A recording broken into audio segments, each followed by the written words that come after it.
Bonjour et bienvenue dans cette édition de Première Classe TV. Nous nous rendons d'abord en Chine pour découvrir le plus grand hydravion du monde. Et ensuite, nous nous rendrons à New York, où United prévoit des taxis aériens jusqu'à Manhattan. L'aviation du futur, c'est tout de suite sur Première Classe TV. L'administration de l'aviation civile chinoise a accordé le certificat de type à l'avion amphibie géant AG600. L'avion amphibie chinois AG600 a réalisé tous ses essais en vol de certification préalable, une étape clé vers l'obtention de son objectif de certification de navigabilité. Fabriqué par Avic, l'AG600 est le plus grand avion amphibie civil au monde. Sa conception a été lancée en 2009. Avec une masse maximale au décollage de 60 tonnes, cet avion quadri-turbopropulseur a été conçu pour répondre aux besoins du Système national de secours d'urgence et du Système national de prévention et de contrôle des catastrophes naturelles. Au cours des 2 dernières années, l'AG600 a effectué jusqu'à 2000 mouvements aériens, totalisant 3500 heures de vol pour des missions d'essais en vol avant sa certification de navigabilité. L'AG600 a effectué ses essais en vol sur plusieurs sites à travers le pays afin de garantir des conditions météorologiques particulières pour certains vols. L'AG600 mesure 39 mètres de long, 12 mètres de haut et une envergure de 39 mètres. Il peut parcourir jusqu'à 4500 km à une altitude de 7600 mètres. Son réservoir peut contenir jusqu'à 12 tonnes d'eau pour les missions de lutte contre les incendies. Avic a conçu l'AG600 pour maintenir une vitesse minimale de vol en palier de 220 km/h et une altitude minimale de vol opérationnelle de 30 à 50 mètres. Des performances à basse vitesse sont essentielles pour optimiser l'acheminement du matériel d'extinction au-dessus des forêts, par exemple. Outre ses capacités de sauvetage et de lutte contre les incendies, l'AG600 est également équipé pour les missions de patrouille maritime.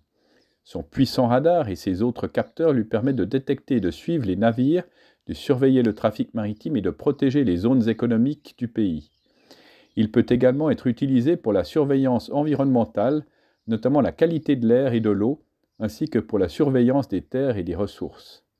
L'AG600 a suscité un vif intérêt de la part de la communauté internationale, car il représente une avancée majeure pour l'industrie aérospatiale chinoise.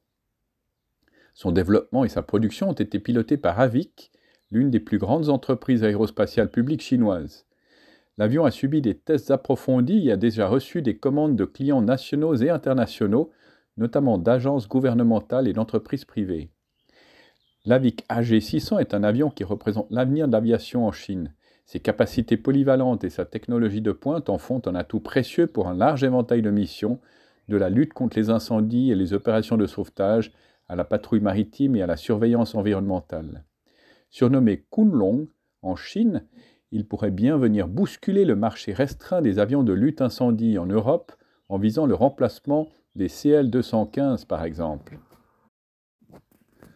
Après Los Angeles, San Francisco et Chicago, le concepteur de l'eVTOL Archer et la compagnie aérienne United Airlines prévoient de déployer ensemble un réseau de taxis aériens à New York. L'objectif d'Archer est de permettre aux passagers de se rendre de Manhattan aux aéroports voisins en seulement 5 à 15 minutes à bord de son eVTOL Midnight, comme une alternative au transport traditionnel.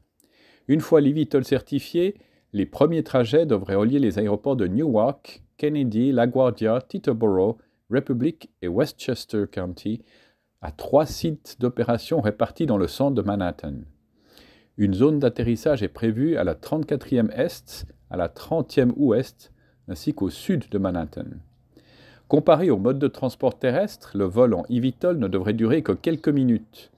Un transit de l'aéroport du comté de Westchester à Manhattan peut prendre jusqu'à 2 heures en voiture, alors qu'il ne devrait durer que 15 minutes en taxi aérien. La collaboration entre Archer et United Airlines remonte à février 2021, lorsque la compagnie aérienne a fait part d'une intention d'achat allant jusqu'à 200 exemplaires du Midnight. C'est ainsi que se termine cette édition de Première Classe TV.